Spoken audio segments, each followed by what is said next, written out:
ปกติท่านก็ร่างกายไม่ค่อยแข็งแรงนะเอาพูดกันง่ายๆเลยท่านเจ็บอดๆแอดๆมาหลายปีแล้วแต่วันนี้ยังไงท่านก็ส่งใจมาเชียร์เยาวชนหนามแท่งสิทธิ์ในคาถาของท่านด้วย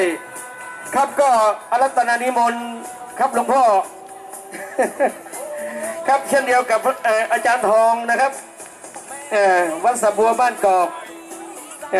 แล้วก็ท่านพระอธิการ